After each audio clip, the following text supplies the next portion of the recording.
Sir, दूसरी बात सरकार ये कह रही है कि आप जो वैश्विक आर्थिक अनिश्चितता है या वैश्विक अनिश्चितताएं हैं उसको भी तो काउंटर कीजिए ना। और उस लिहाज से वो कह रही है कि भारत जो है वो तेजी से बढ़ती हुई सबसे ज्यादा जो जीडीपी है वो भारत की है 8.2%, आगे के लिए भी 6.5 to 7% का अनुमान है, तो वो उसको भी कह रहे हैं काउंटर कीजिए। विपक्ष बिल्कुल नहीं देख रहा है इन उपलब्धियों को। देखिए, मुझे याद है कि प्रधानमंत्री श्री नरेंद्र मोदी और वित्त मंत्री श्रीमती निर्मला सीतारमण लगातार ये कहते थे कि भारत एक $5 ट्रिलियन की इकोनॉमी बनेगा। ठीक है, इस बारी उस $5 ट्रिलियन की इकोनॉमी का कहीं पे भी बजट में कोई जिक्र नहीं है। पर वो तो डन एंड डस्टेड नहीं है, होगा नहीं ऐसा। देखिए, हर अर्थव्यवस्था हर साल निरंतर बढ़ती रहती है। बिल्कुल।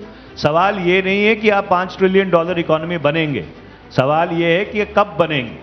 आपने ये कहा था कि 2024-25 तक हम $5 ट्रिलियन इकोनॉमी होंगे, आज आप $3 ट्रिलियन पे खड़े हैं।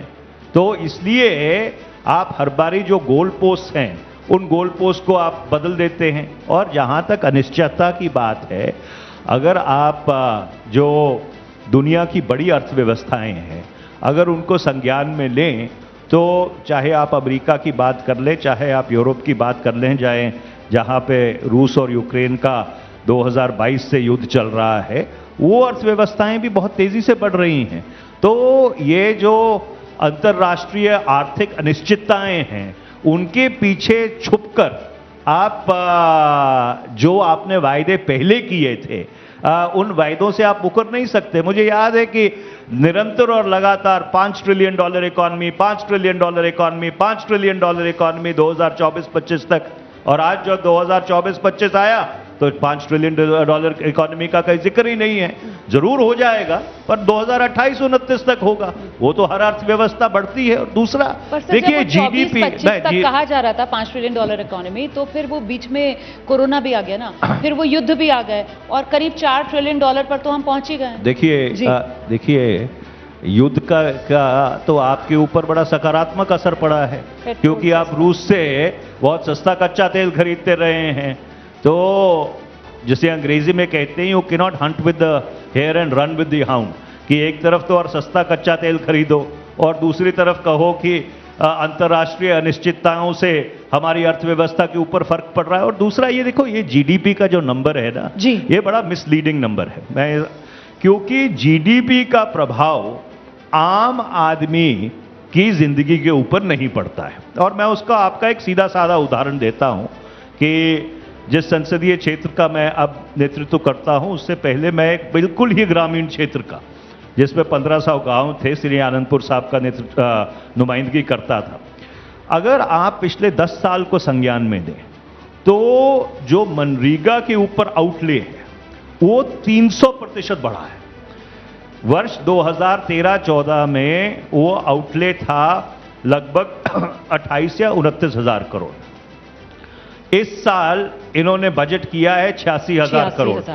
पिछले वर्ष खर्चा हुआ है 90,000 करोड़। इसका क्या मतलब है?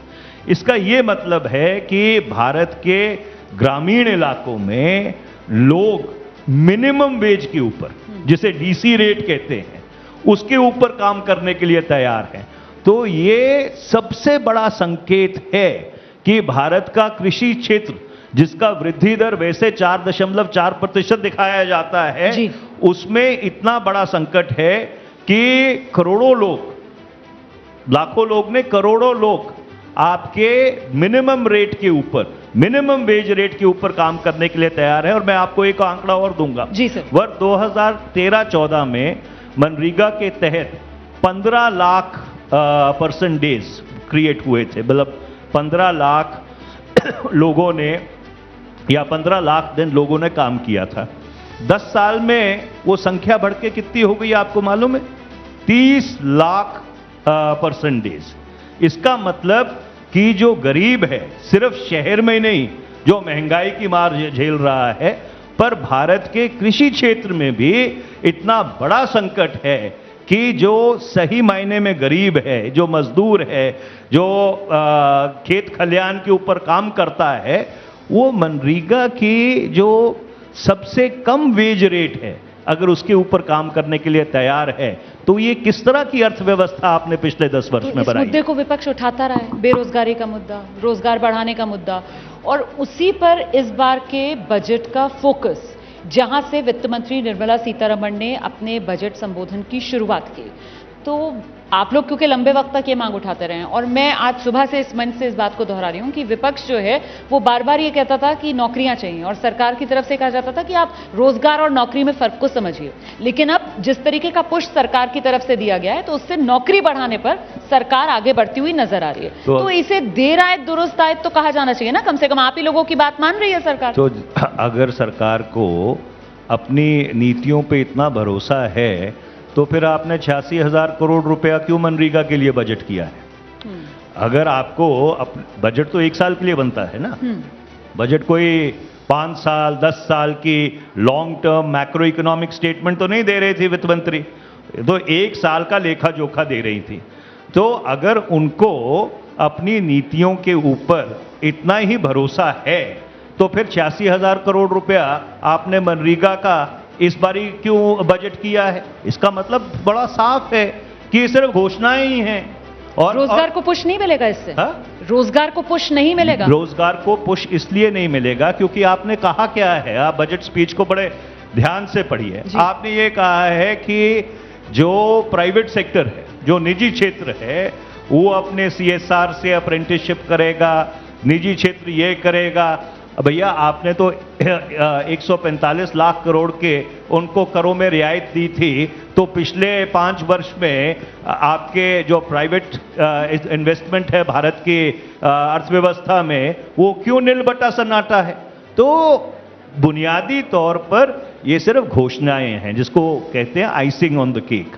जब आप क्या कहते हैं उसकी गहराई में जाओ, तो जो रियल नंबर्स हैं बजट के, वो देश की असली जो आर्थिक स्थिति है उसको उजागर करते हैं।